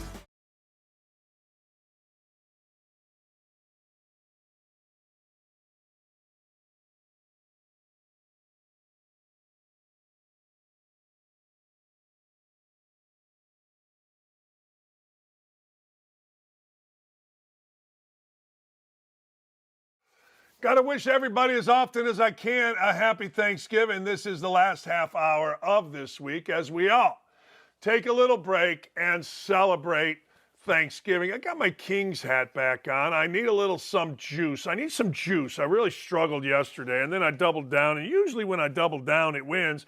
I went again. I didn't go against the sack man. I did, but I went before he gave me Marquette plus 5.5, and it just crushed my soul. All right. Let's do it. Let's go to emails and voicemails, ladies and gentlemen. Let's do it. All right. This comes from our cash man, Tom Allen, the Indiana head coach, was not qualified to be the head coach at Indiana when he was hired. He would have never gotten the job if Kevin Wilson had not been forced out in the manner he was fired. You got to remember, Kevin Wilson was doing some pretty interesting things offensively, made Indiana interesting, but he was mean to a pain-in-the-ass wide receiver who recruited other pain-in-the-ass wide receivers that had quit. And Fred Glass at the time, America's most wimpy whatever, athletic director, gave in to clowns and fired Kevin Wilson. They made Tom Allen the head coach. Everybody cheered, yay, rah, go fight, win. Next thing you know, Indiana has a good pandemic year, and it has been one Big Ten win since that. I think it's 2. However, IU had 3 8-win seasons under Bill Mallory, whose final year was 1996. Listen to this ineptness at my school. They've had 1 8-win season since 1996 and finished above 500 only 3 times since Mallory, and that includes bowl games. IU football has a culture of losing, and it will take a special person to change that. I have told you this before. I will tell you again. Terry Claypax, vice president of the university, received a phone call from me whenever they hired Jerry DiNardo. I said, you've got to hire this guy, Urban Meyer. He's the best coach I've seen for the modern player. Bob Knight was the best coach I saw back in the day. Urban Meyer, best coach I ever saw for the modern player, and he patted me on the head. Well, little Danny, he didn't really pat me on the head. He verbally did. It was a phone conversation. We have our guy. That guy, Jerry DiNardo. All right, El Presidente is chiming in, Sean Black, from the Cleveland area. He has a wonderful girlfriend. She's absolutely fantastic. Here's the deal. You ready? Dan, I'm going to go ring shopping soon for my girlfriend. I plan on proposing near Lake Erie during the summer. Should I wait until the summer or should I bump it up near Christmas? We won't be living together until April, so that's why I'd prefer to wait until summer, when we'd have been together for around 2 years. What are your thoughts? I'll tell you my thoughts. There's never a bad time to propose. It's when you feel it.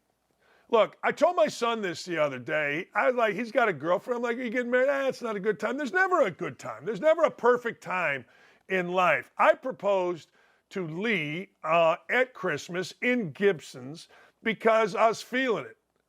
I was feeling the deal, baby. And you know what? I screwed some things up. I didn't tell my kids I was doing it. I don't know what's wrong with me sometimes.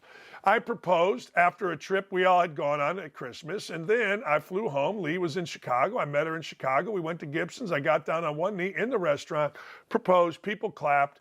We went across the street afterwards to Carmine's and a tiramisu. Why did I do it, Sean?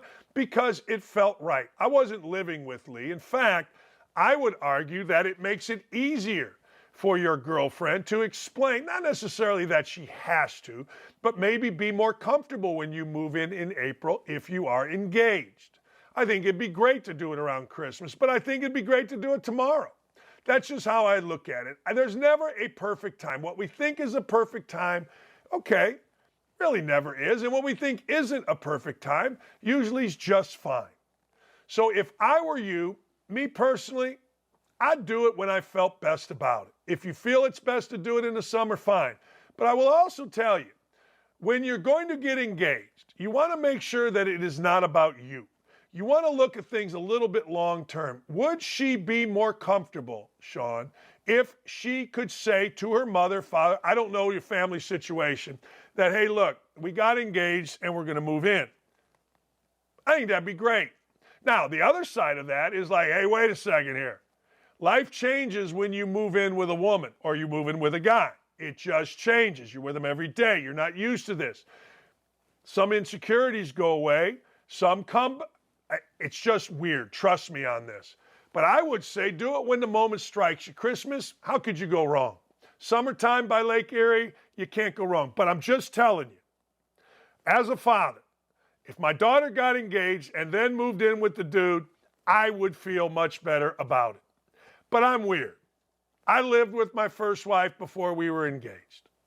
I'm just weird about it. Do it whenever this moment strikes. Neither are bad. My 2 cents. All right. Derek from Massachusetts, he's like, hey, it'll never matter who your head coach is in professional football if you don't have a top-tier, heavy-hitting quarterback. Sure, a good coach might get a good team over the hill, but they never move much for a bad team. Take a look at how good LaFleur is with Green Bay and Rodgers is gone. Does Harbaugh or Belichick to the Chargers make much sense? Chargers have a plethora of talent, but zero leadership under their belt. Neither one of these coaches are going to teams like the Bears or the Commanders. It'll be 100% more impactful if either one of them head to the Chargers. I don't disagree with you, Derek. I don't disagree with you at all. Like, I hear people say Harbaugh is going to go to the Raiders. Why? I mean, Aiden O'Connell? Is that why you're going to the Raiders? You want to coach Aiden O'Connell? You're hoping Jimmy G gets healthy? Is that what you're doing? Okay. Or are you going to go coach Justin Herbert with a pretty good guy in Tom Telesco as the general manager? You tell me. No, you're making perfect sense. But here's the caveat in it. How good's Justin Fields? Like, I saw Justin Fields play the other day. Now, they lost to the Detroit Lions, but they didn't lose because of Justin Fields. Justin Fields looked like a top-tier NFL quarterback. Obviously, that must be built upon. What they call it in football is you got to stack days. I guess they call that in basketball, too. You got to stack days, stack days, stack days, stack days to be a great football player. But I'll tell you this. If I were looking at being a head coach in the NFL, Justin Fields as my quarterback, I got to tell you, I'm not hating that option. I'm not at all. I'm not in love with it. I think I'd rather have Herbert, but I got to know about Herbert's insides. That's what I want. I want this. I want to know what's in his insides.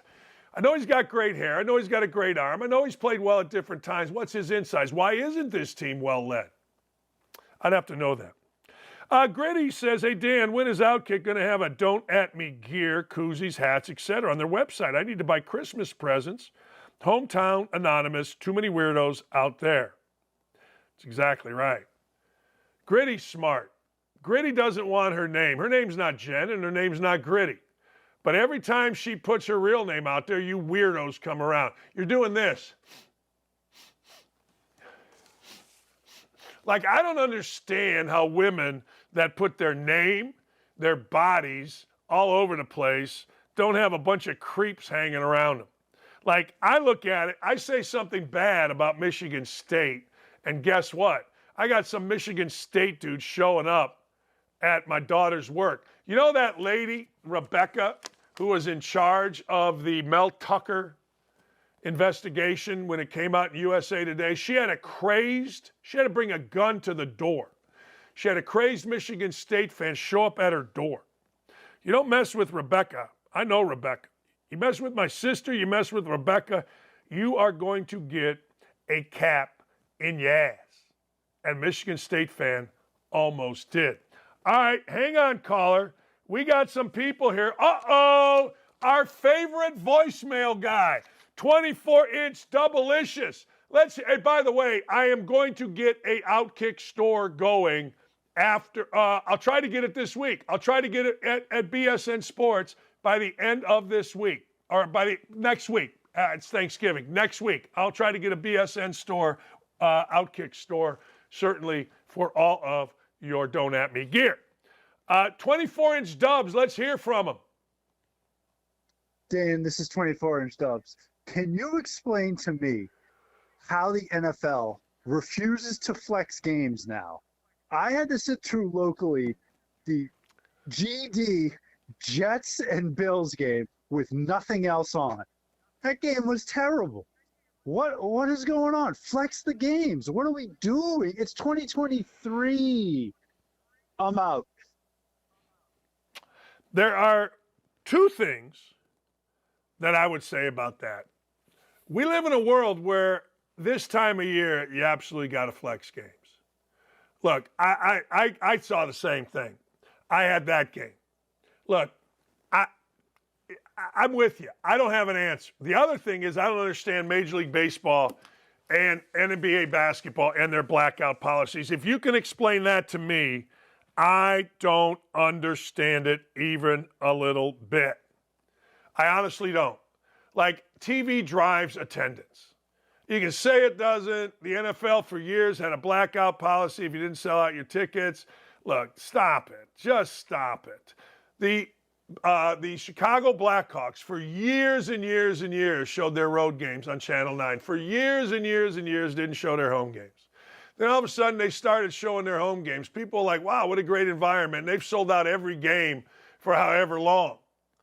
Rocky Wirtz came in, took over from his dad, Bill Wirtz, and next thing you know, I don't understand. I don't understand here in Indianapolis, people cannot watch the Indiana Pacers. The Indiana Pacers are fun. Hell, they scored 52 or 57 points, 157 points last night.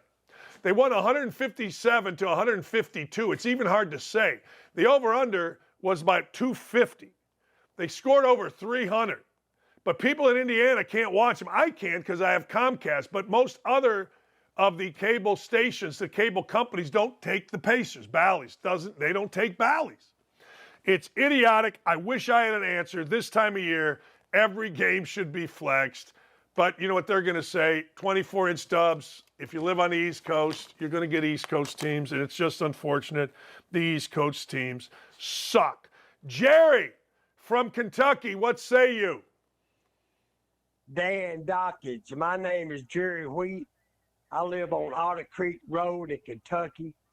I met you about 5 or 8 years ago in the Bahamas when Kentucky was playing basketball. but I'm going to go off on Mark Stoops. We started out 5-0, Kentucky Wildcats. We're 1-5 since. He makes $9 million a year, and he can't adjust to shit. We got a quarterback who couldn't throw it through a Walmart door. And here we are now fighting for our life to get a bowl bid. We should have been at least 8-4. Should have beat Missouri. Should have beat South Carolina. But here we are paying this cat $9 million, and we can't get out of our own way. We can't score. We can't stop nobody from scoring. We lead the country in penalties. We got the slowest parade downs in football. We run the clock down to 5, 4, 3, 2, 1, and try to get a playoff. I'm sick of it. I'm a Cat fan. We need to fire Mark Stoops and hire somebody up here can run the damn offense up in here and get some stuff going. Sean Gubbins, Otter Creek, for life. Good night. There you go. From the hollers of Kentucky, Jerry, and I thank you for the phone call. See, I love a passion. Like you guys are on the chat saying, who is this guy? This guy has passion. I don't even know if he's real, but I like him. All right, I heard a genius called in the other day, smartest man in America. Let's hear from Dan in Indianapolis. Hey, Dakich, I don't like what you're talking about with Indiana basketball. You seem to be a hater. Look, you played there 100 years ago. Your team sucked as a senior. You were the captain. Go to hell away, support Mike Woodson, and kiss my ass, Dakich.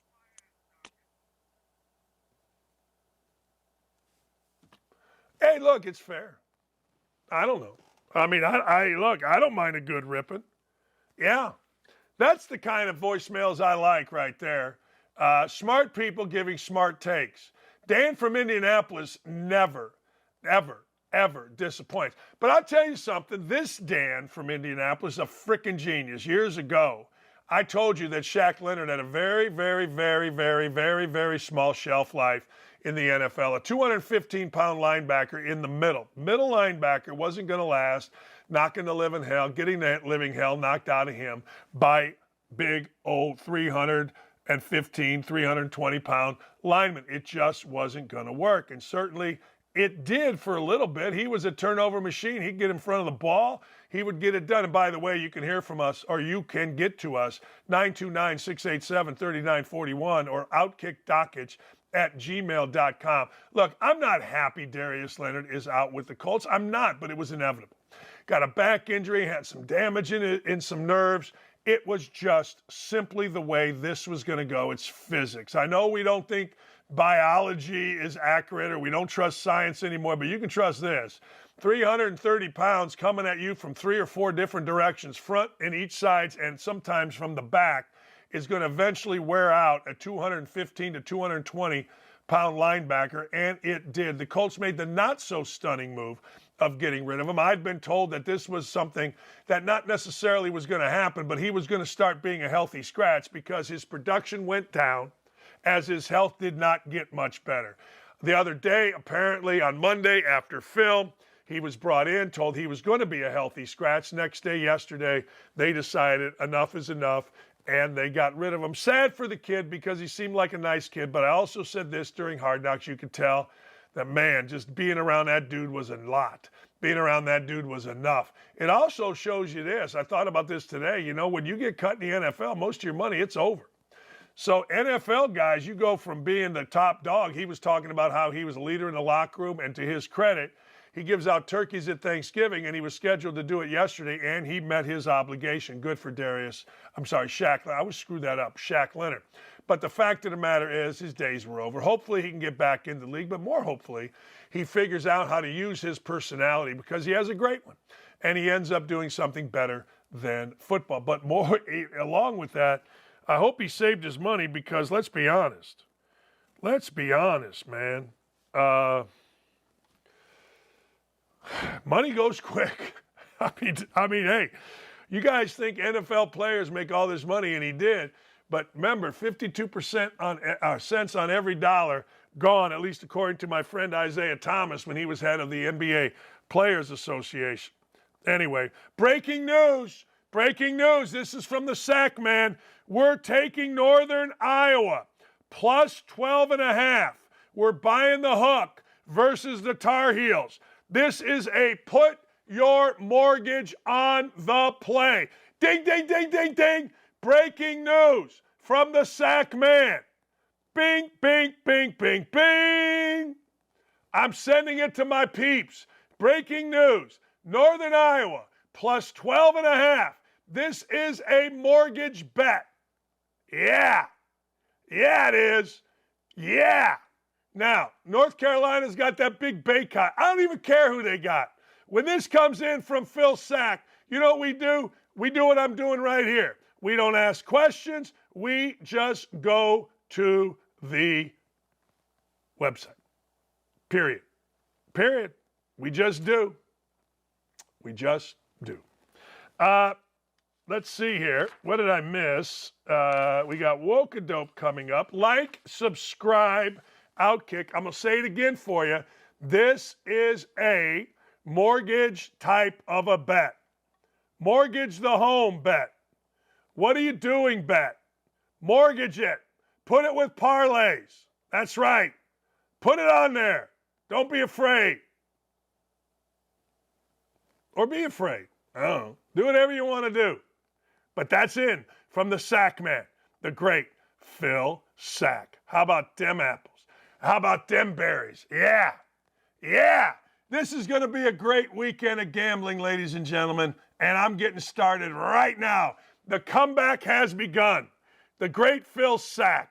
How much sack do I have? Now that's the question. Do I have enough sack to put enough on it that I'm back in business?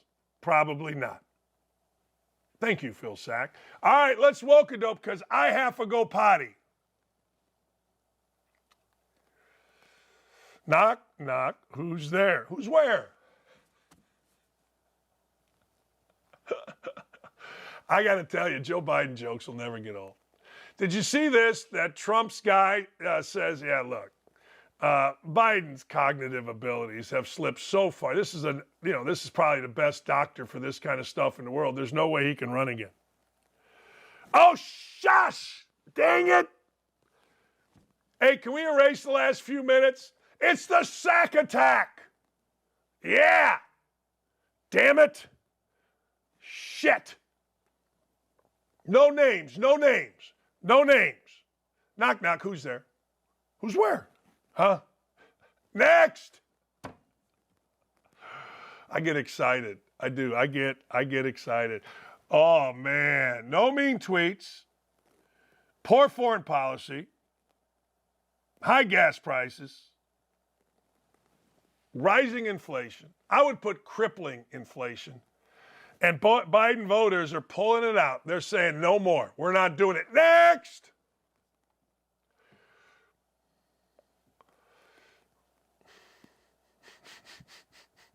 Can you imagine? Like, there were so many things on Twitter about this. There were so many things about, hey, how much of the world has this guy set on fire? Huh? How much? Including his own cake. Look at that thing. The entire world is going up in flames, and this clown is out there with a big fire. It's too easy. He puts it on a table. All right, ladies and gentlemen, I want to wish everybody a happy Thanksgiving. I'll have bets out all weekend, but the truth of the matter is this. Northern Iowa, the Sack Attack, plus 12.5. Spend a little money. Buy the extra point. Go to the mattresses on this one, will you please? Go to the mattresses. Put it in whatever you want. But take the minus 135 to win yourself 100. 100 pays for Thanksgiving dinner. So make sure you do that. I don't always run, but when I do, I run to the bathroom. What a great crew. Nick too. Have a great Thanksgiving. Dylan and Ryan, have an awesome Thanksgiving. Haley and Katie, Beth the Booker, you guys are awesome. Aaron, thank you so much. Hope you guys all, Gary, and of course, Clay, the owner. Have a great, great Thanksgiving. Fellas, I would love to talk to you. I would love to keep this going. But hey, my Thanksgiving starts right now.